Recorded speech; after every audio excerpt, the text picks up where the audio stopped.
ya entrando en personaje, es fundamental tener un vínculo con la sociedad civil organizada. En lo personal me une aquí con ustedes, tengo dos grandes amigos que integran los jugadores, Hipólito Pérez y Iván Curiel, amigos que los estimo mucho y que sé, me han platicado de la relevancia e importancia de este grupo que tiene, su gran historia, y ojalá existieran muchísimos grupos que de manera recurrente se reúnen, que de manera transparente expresan sus intereses, más allá de que todos los puedan compartir o no, pero creo que es un ejercicio de civilidad que ya quisieran tener en otras latitudes de nuestro país, y su existencia y su funcionamiento es en verdad un síntoma pues, de la vigorosidad ciudadana que tiene Baja California. Dicho eso, lo que el día de hoy les quiero platicar por parte del Instituto Electoral, pues es una visión panorámica, una visión pues muy desde la distancia, porque entrar en los detalles pues, nos llevaría horas, pero sí es importante que de cara a lo que viene, a los próximos tiempos, aún no estamos en tiempos electorales, aunque hay algunos síntomas que parezca que sí, hay unas nuevas reglas que van a reconfigurar pues, cómo se dan los procesos electorales. Parece lejano el 2027, más el 2030, pero definitivamente los procesos electorales que habremos de vivir pues no van a ser exactamente iguales a los que hemos conocido. Nosotros en lo electoral siempre decimos que cada elección es diferente, pero bueno, hay unas más diferentes que otras, y creo que de eso es lo que quisiera platicar y cerrar con algunos datos de lo que se viene, ¿no? Si pudiéramos, por favor, la primera presentación. Bueno, miren, les voy a hablar primeramente de la cronología de lo que son las últimas reformas. La realidad es que hay muchísimas reformas, pero solo voy a hablarles pues, de las más importantes, ¿no? Una que tiene que ver con reelección, con introducción del nepotismo, otra que es del año pasado, y dos que son de este año, calientitas. Una que tiene que ver con los topes en materia de austeridad, que es del mes pasado, y una que, bueno, literal va saliendo del horno, tiene menos de 48 horas que se publicó, apenas entró en vigor ayer, que tiene que ver con una nueva categoría que es la nulidad por intervención o injerencia extranjera, otra que tiene que ver con un cambio en la elección de las personas juzgadoras, y una última que ya no le alcancé a poner yo en la edición, de integridad electoral, que también entró en vigor ayer. Y bueno, y después les platicaré un poco el panorama, el numeralia de lo que viene, ¿no? Podemos pasar, si es posible, a la siguiente. Pero miren, decirles que el 1 de abril de 2025 se publicaron dos reformas muy importantes. Una de ellas tiene que ver con el tema de no reelección. Como ustedes saben, de 2010 para acá, sobre todo particularmente después del 2012, que es Compacto por México, se hace la reforma para la reelección y tenemos la posibilidad que todos los cargos se elijan, con excepción de la presidencia de la República. Esto cambió, y a partir de lo que establece esta reforma ya no será factible la reelección, salvo la única excepción de 2027. ¿Sí? En 2030 ya estará prohibido en términos generales, ningún partido podrá hacerlo, aunque ustedes seguramente han visto o escuchado notas por parte del partido Morena que dice que no obstante que la prohibición en términos legales y constitucionales está hasta 2030, pues según la narrativa que han dicho en ese partido, ellos lo van a aplicar desde 2027. ¿Y qué significa esto? Bueno, pues que no podrá reregistrar, ya eso estará por verse, el año que viene lo sabremos, ¿no? La otra reforma tiene que ver con un tema sumamente interesante, que tiene que ver con el nepotismo electoral. Usualmente cuando uno entiende por nepotismo es que uno está en un cargo o en una responsabilidad de dirección y pues contrata o tiene los servicios pues, de un familiar, ¿no? Contratas a algún pariente y eso se considera nepotismo. Esta nueva categoría del nepotismo electoral limita de igual manera hasta 2030, pues que cualquier persona, fíjense, y aquí es donde se empieza a poner interesante. Y yo quiero decirles que como va a ser una visión panorámica, pues en realidad les voy a platicar como ocurre en las películas, ¿no? En el tráiler, ¿no? En realidad es un resumen, los aspectos así más interesantes, pero la clave de la trama o de la historia, pues está en la película, ¿no? Porque a la autoridad electoral que tiene competencia en materia electoral, nos quieren, o nos van a poner a verificar cuestiones en materia civil, en materia familiar, cosa que a la que no nos dedicamos. Esto ya nos pasó en procesos anteriores con el tema de los deudores alimentarios, o sea que no puede ser candidata una persona que tenga deudas alimentarias, ¿no? Entonces se dio toda una discusión, una pelea ahí en tribunales, pues a quién le correspondía determinar si una persona es deudora o no. Y la realidad es que, pues como debe de ser, solo le corresponde a un juez familiar, nadie más. Aquí pasa algo similar. Está prohibido que en los últimos 3 años, pues una persona tenga un vínculo de matrimonio o de concubinato. El matrimonio pues es sencillo, le pregunta uno al registro civil, hay o no acta, ¿no? Pero en el caso del concubinato, que recientemente ha sido ajustado, es una situación de hecho. Y a efectos prácticos, por ejemplo, en términos de pensión, de algunos derechos, es algo que legalmente surte efectos por el solo paso del tiempo. Falta que alguien lo declare. Entonces, ahí en su momento se va a poner interesante, porque no veo yo que tenga atribución en la autoridad electoral para decir que alguna persona está en concubinato y por tanto le puede aplicar esta provisión. Pero no tenga la menor duda de que cuando llegue el 30, si en la contienda política que tengan los partidos quieran pues descalificar o lo contrario, pues habrá un señalamiento de este tipo, ¿no? Y bueno, tendrá que haber seguramente una cadena impugnativa y en última instancia un tribunal tendrá que decir si la autoridad electoral o un juez familiar o un juez civil puede declarar la existencia de ese concubinato y que por tanto hay una provisión para que una persona compita. ¿Qué significa? Si alguien quiere ser diputado, local, federal, alcalde, no puede tener una relación de este tipo con quien está actualmente en el cargo.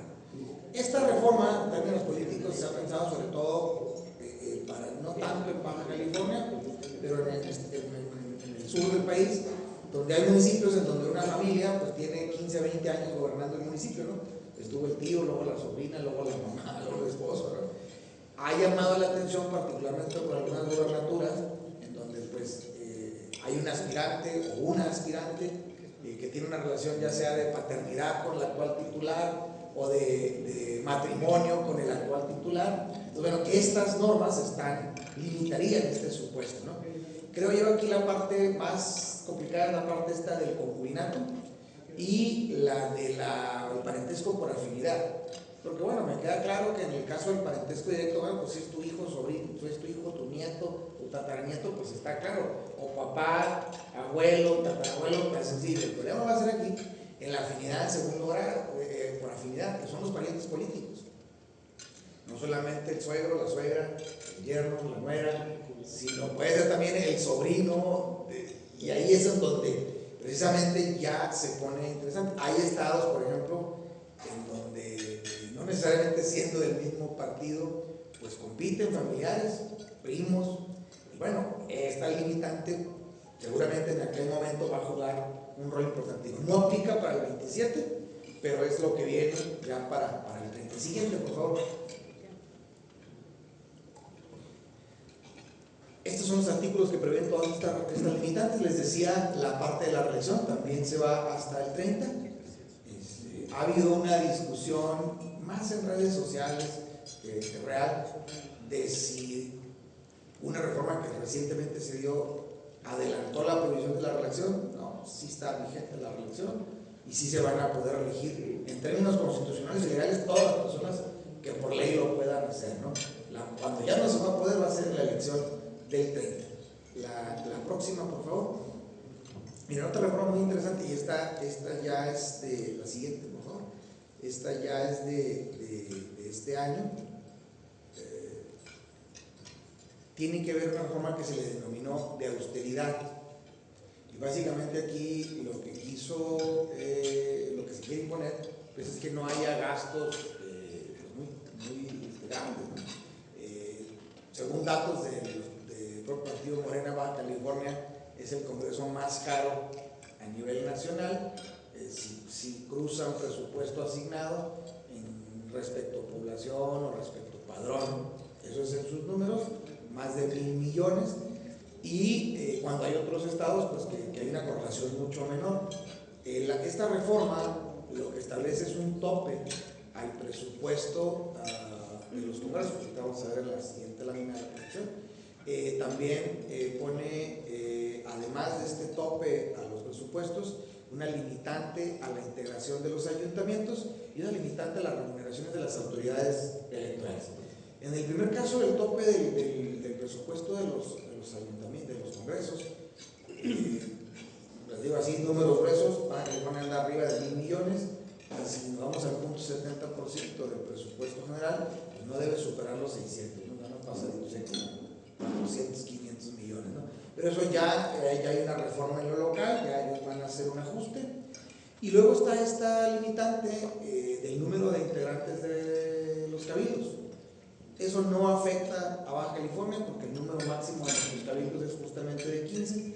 Sin embargo, hay estados en el sur del país, municipios del sur del país, pues donde municipios muchísimo más chicos, no sé, del tamaño de San Felipe, y pues tienen 20 regidores, ¿no? Y 3 síndicos.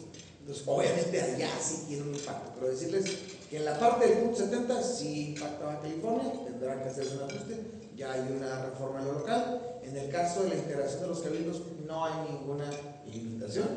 Y por último, en el caso de las remuneraciones a las autoridades electorales y prestaciones no previstas en ley, decirles que pues en Baja California tampoco tiene un impacto, nadie, por ejemplo, pero por lo menos en el Instituto Electoral, ¿no? Nadie tiene un ingreso superior al de la Presidenta de la República. Todas las prestaciones que recibe el personal del instituto están expresamente previstas, ya sean reglamentos o en la ley. Esto lo que pretende limitar eran prácticas como en otras entidades federativas, pues que llegaba el cierre de año y les quedaban ahí unos milloncitos y pues vamos dándonos un bono, ¿no? Y se daban un bono, y lo que pretende limitar era precisamente esa práctica. No necesariamente esto aplica a, por ejemplo, el Tribunal Electoral, donde al parecer ellos sí tienen pues, remuneraciones por encima de la presidenta, ¿no?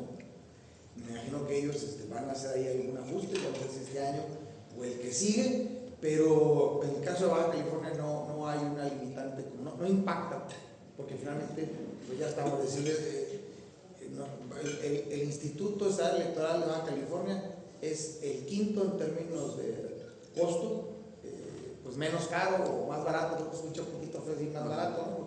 Pero en realidad pues el que tiene un costo menor, pues, no hay condiciones como las puede haber en otros estados.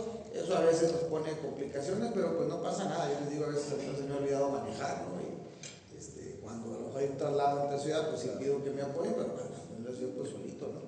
Y usualmente desde que ejerzo la profesión siempre me he pagado mis desayunos y mis comidas, y pues lo puedo seguir haciendo, no es que a algunos servidores públicos se les olvida, ¿no? Y pues quieren cargarlo todo al erario, ¿no? Entonces eso no afecta, ¿no? Siguiente, por favor. Esta sería, bueno, este es el presupuesto que le decía a los egresos. El límite, la siguiente, por favor.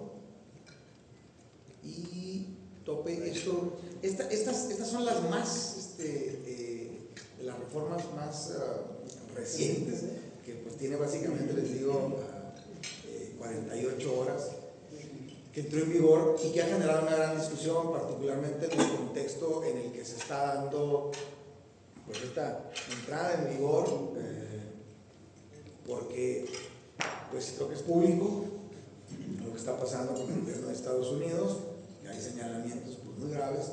Entonces lo que hace la reforma, incorpora como una causal de nulidad la intervención e injerencia extranjera. La preocupación que se externó ahí al momento de esto de discutirse fue que, pues, ¿qué significa que se acrediten actos de intervención o injerencia extranjera que influyen en los resultados electorales? Eso es lo que dice la Constitución. No reformaron la ley reglamentarias a la Ley General de Instituciones y Procedimientos Electorales. Puede ser que nuestra ley electoral lo regule de aquí a agosto, desconozco, pero lo que sí les puedo asegurar es que este tema sí o sí llegará a los tribunales y será un tribunal pues quien diga en última instancia pues qué significa o cuál es la injerencia de intervención extranjera que se considera pues, lo suficientemente determinante, porque bueno, ya en términos estrictamente periodísticos decir, bueno, es que pues una granja de bots impulsada desde un servidor que está en la India, pues, técnicamente eso no injerencia extranjera, ¿no? El que se entregue dinero a un partido por parte de un extranjero, eso no. Creo yo que aquí la nota y lo interesante pues es que no estaba contemplada esta nulidad como tal y seguramente pues en los próximos procesos sabremos de saber realmente cuál es el alcance. Nosotros como autoridad electoral pues vamos a estar atentos a lo que digan los tribunales, ¿no? Pero yo en estricto sentido común pues me parece que tendría que ser una intervención o una injerencia pues que resulte determinante, ¿no? Que influya. En términos legales, este concepto de determinancia generalmente se considera que se da o puede analizarse cuando hay una diferencia entre el primero y segundo lugar menor al 5%. Entonces, es muy probable que se mantenga este criterio y si en un futuro hubiera una intervención, la que ustedes quieran, incluso sea muy intensa, pues si no está esta relación, pues puede ser que se considere que no se da. Pero bueno, eso ya es casi especulación de mi parte, porque le digo, no está regulado. Ahora sí que la nota, dicen los periodistas, es que se incorporó. Siguiente, por favor. Otra reforma igualmente muy interesante y la verdad es que cambia las reglas en términos generales, tiene que ver con la elección judicial. Como ustedes saben, México es el único país en el mundo que la inmensa mayoría de sus jugadores, por disposición constitucional, tienen que ser designados a través de las urnas. En 2025, por primera vez, se dio este proceso electoral. En lo local se eligió al 100% de las personas fundadoras. Todos los jueces y juezas ya fueron designados en lo local. Pero a nivel federal y en otros estados se abrió la posibilidad de que en 2025 solo se eligiera la mitad de los jueces y en 2027 la otra mitad. Era optativo, Baja California optó irse por el 100%. Entonces ya lo hicimos y no tendremos elección judicial sino hasta 2033. Pero en el caso de las elecciones federales, como eran muchos juzgadores y juzgadoras, se hizo solo elección de la mitad. Fue el 100% de la Suprema Corte, todo el Tribunal de Disciplina, una parte del Tribunal Electoral Superior, todas las salas regionales electorales y la mitad de jueces federales y magistrados de ese tipo. Son muchísimos. O sea, estamos hablando más de 1000 cargos. Para 2027 estaba contemplado que se eligiera la otra mitad. Sin embargo, se venía un problema operativo. La elección judicial, porque así lo establece la Constitución, prohíbe que los partidos participen en la elección. No solamente que promuevan a una candidatura, sino que hagan pues campaña en contra de otra candidatura. Y eso nos colocaba a las autoridades electorales pues en un verdadero santiamén, una complicación muy grande, porque tuvimos la experiencia el año pasado en Veracruz y en Durango, en donde al mismo tiempo que fue la elección judicial se llevó a cabo una elección ordinaria, con la ventaja de que nada más en las ordinarias tuvieron una elección, o sea, ayuntamientos y congreso. Pero la complicación fundamentalmente es que se tienen que armar dos casillas. Si para nosotros es muy complicado, casi al borde de lo imposible, que las personas quieran participar, no se les paga, es un acto de civismo. Si armar una casilla es difícil, armar dos, pues ya se antojaba prácticamente imposible. Si no se pueden mezclar los procesos, pues si de por sí es caro rentar locales para una elección, pues rentar 2 locales pues es más caro, contratar el doble de personal pues es más caro. Esto se pensó inicialmente como un tema de ahorro, pues la realidad es que a corto plazo no habrá ahorro, ¿no? Porque pues esto es muy sencillo, hacer 2 fiestas te sale más caro que hacer una fiesta. Y bueno, finalmente, a raíz de estos planteamientos, creo que el dato más importante es que el próximo año, a nivel federal, no habrá elección judicial. ¿Sí? Se va a pasar a 2028. Quienes fueron a votar en 2025 recordarán que la boleta pues, era una larga lista de números y había que anotar los números pues, a puño y letra. En el caso concreto de Baja California, además de esa opción, existía la posibilidad de tachar un recuadro. La nueva reforma ya dice que las boletas tienen que ser similares. La buena noticia es que ya no podrán ser tantos nombres, tendrán que ser menos nombres, de tal manera que haya mayor facilidad de identificar pues, a quién se quiere apoyar, ¿no? Y la siguiente reforma, ya para ir cerrando lo de las reformas, tienen que ver con una reforma, ya esta no es constitucional, sino es a la Ley General de Instituciones y Procedimientos Electorales, y crea una autoridad que no existía en el INE. Habrá que esperar a agosto si nos la replican aquí en lo local, y se crea una comisión de verificación de la integridad de candidaturas. ¿Esto qué significa? Pues de acuerdo a la ley, a la nueva ley vigente, los partidos podrán, fíjense, podrán, no es obligatorio, podrán mandar una lista de personas que tengan interés en participar en las candidaturas, y esta comisión le va a enviar esa relación de nombres. No está claro si solo el nombre, seguramente tendrá que ir la CURP o algún otro dato que los permite identificar, para que las distintas autoridades financieras, hacendarias, de procuración de justicia, pues hagan un análisis del riesgo de las candidaturas, lo que sea que signifique eso, ¿no? Y finalmente, hecho ese análisis de riesgo, ya será decisión de cada partido, pues si no obstante esta opinión que dan estas autoridades, se continúa con la postulación. Incluso en el supuesto, lo dice la propia ley, de que se encuentre que hay una persona con alto riesgo, pues no podrá negarse el registro. Me parece que lo están dejando a un tema de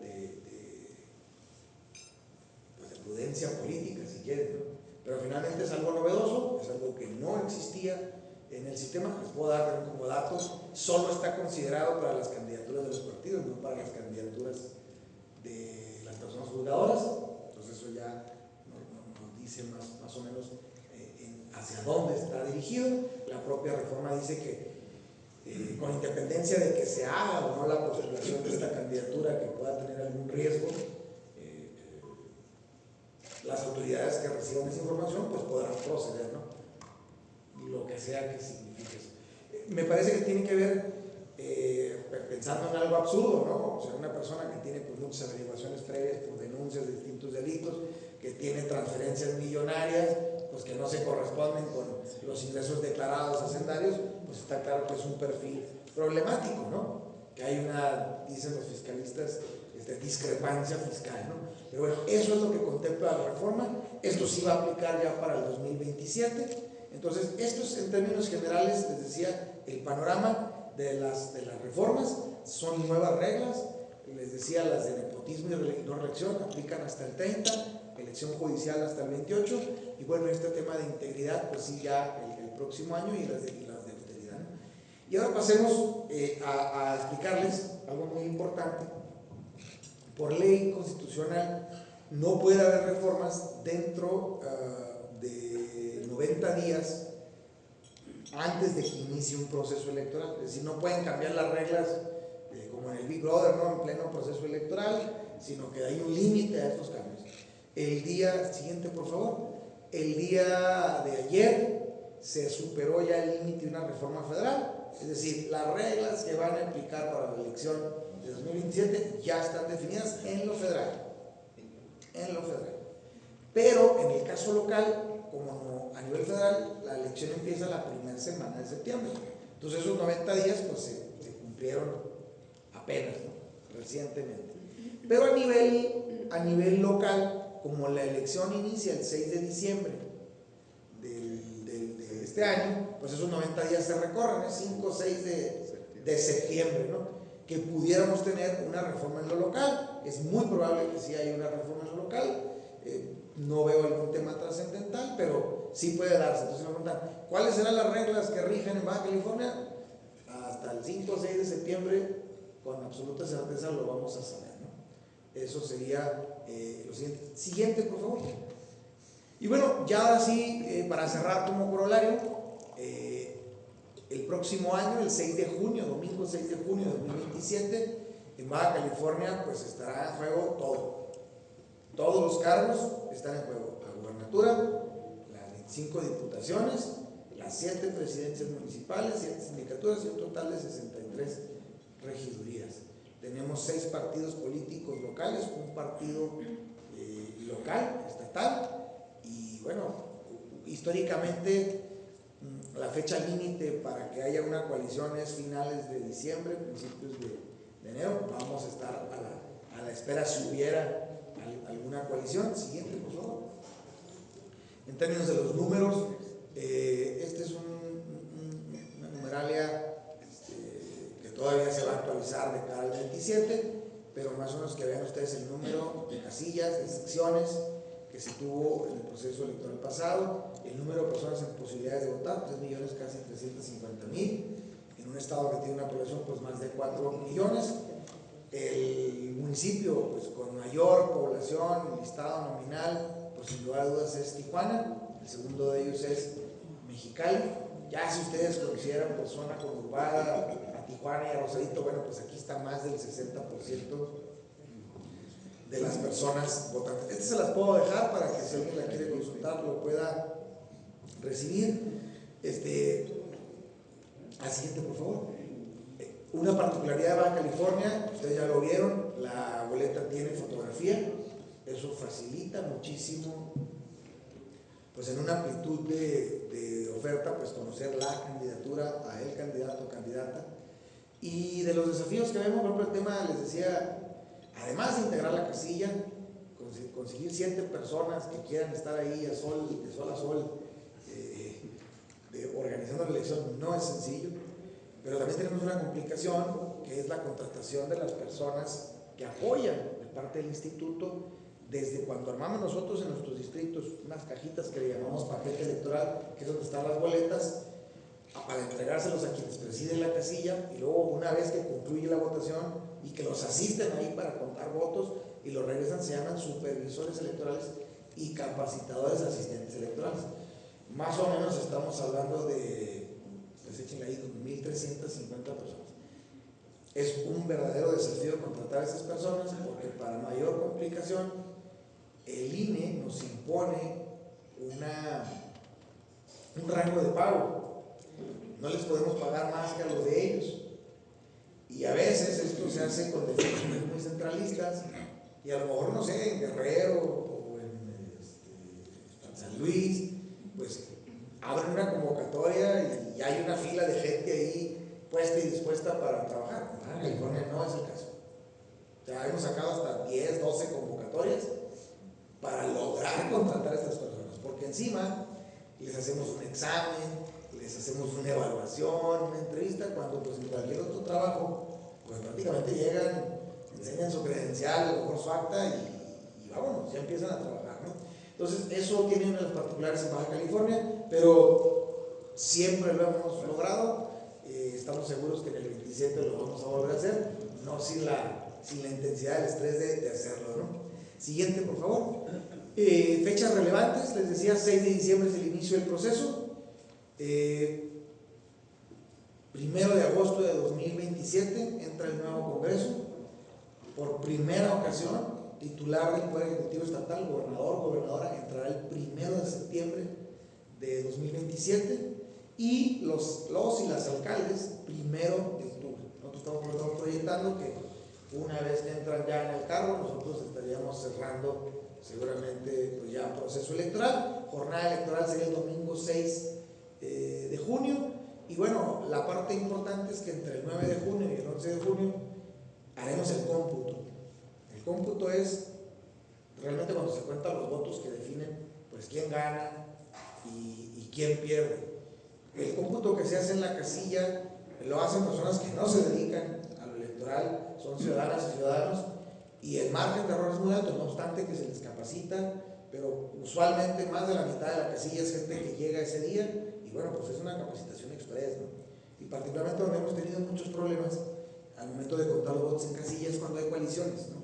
Entonces, cuando hay coaliciones, pues aunque se cruce el partido, dos partidos de la misma coalición, pues es solo un voto, ¿no?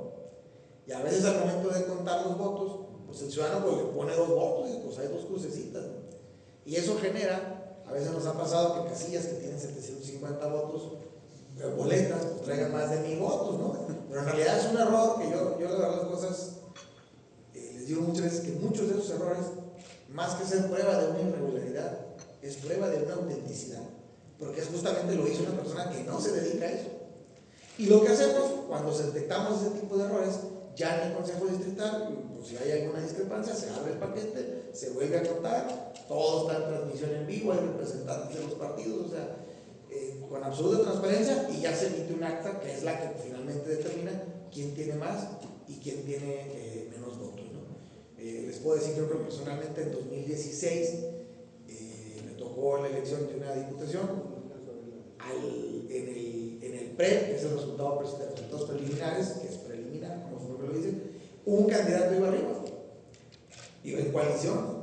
Cuando hicimos el cómputo, se invirtió justamente por esta particularidad que les digo, pues de que le contaban dobles votos, ¿no? Pero en realidad era un tema del error en el cómputo. Bueno, ahí están los periodos de ejercicio, las campañas, estas proyecciones y las pre-campañas. Actualmente no estábamos en campaña ni en pre-campaña, no está prohibido hacer política, pero no hay una infracción en términos generales en materia electoral de acuerdo a los criterios que han establecido los tribunales. Nosotros no hacemos la ley, el árbitro no define si hay fuera o no hay fuera de lugar, nosotros nada más, una vez que está vigente la norma, pues lo aplicamos. Eso no quita que todo lo que se haga política, dicho sea de paso, se tenga que reportar. Peso que se gasta, peso que se tiene que reportar al INE, y si no se reporta, hay una responsabilidad. Y si bien no estamos en proceso electoral ni en pre-campaña, sí está prohibido pues, hacer llamados al voto, presentar programas de gobierno, porque no es el momento, ¿no? Creo yo lo que ustedes han advertido mucho es promociones personalizadas. La Constitución en el artículo 134 prohíbe esa promoción, pero finalmente los tribunales han determinado que no necesariamente es una infracción electoral, puede ser una materia de responsabilidad administrativa, ¿no? Pero es un tema que finalmente nosotros en cada caso se hace una revisión y según ya se revise, pues se puede mandar al tribunal para que sea el tribunal quien establezca una sanción. Siguiente, pues ya para terminar, porque yo creo que me voy a echar ya casi la hora, ¿no? 34, no, ya, ahí andamos. Muy bien, lo último, candidaturas independientes. Si alguien quisiera participar, siguiente, por favor. Este es el número de apoyo ciudadano que tienen que lograr. Históricamente Tijuana, por ejemplo, ha tenido ya candidaturas independientes. Es muy difícil reunir 43,262 apoyos. Básicamente tienen que tener brigadas de personas. Antes, creo que esto lo hizo en el tiempo del 16, creo que fue Gastón Luque, lo hizo con hojas, ¿no? Eran copias y llenaban un formato y se logró. Ya recientemente es con una aplicación del teléfono donde se captura el código QR y se hace una validación. Todos los procesos tenemos peticiones de que se baje el porcentaje, nosotros no podemos bajar el porcentaje, así está en la ley. Y bueno, esto es lo que se tiene que reunir. No sabemos exactamente cuándo va a empezar el plazo para recabar este apoyo. Ahí están unas proyecciones, pero el INE nos lo va a decir, porque como el INE nos presta la aplicación, pues es quien nos lo va a definir. Y siguiente, ya concluyendo, estamos a 368 días de la jornada electoral y la última, ahora sí, pues estamos a sus órdenes en 2 oficinas. en la ciudad de Mexicali, en la calzada Aviación, ¿sí? Rumbo al aeropuerto, y en la ciudad de Tijuana, aquí en Las Palmas. Nosotros ahorita estamos todavía en fase de calentamiento, de preparación. Decirles que en Baja California cuenta con una autoridad electoral muy sólida. El personal del instituto, más del 90%, pues tiene muchos años ahí, a eso se han dedicado, son técnicos, son profesionales, y con mucho orgullo les puedo decir que la autoridad electoral aplica la ley sin distinción de partido. Lo único que ustedes no van a ver pues es una estrategia de comunicación pues de a quién se sanciona y a quién no se sanciona, pero lo digo coloquialmente que hay para todos sanciones, ¿no? Cosa que no pueden decir necesariamente en otras entidades, pero tampoco es prudente pues que la autoridad electoral haga una campaña de a quién sancionó y a quién y por qué lo sancionó. Las sanciones están ahí en nuestro sitio de internet, lo pueden consultar, y pues nada, estamos a sus órdenes ahí, y cualquier duda con todo gusto podemos seguir. Muchas gracias.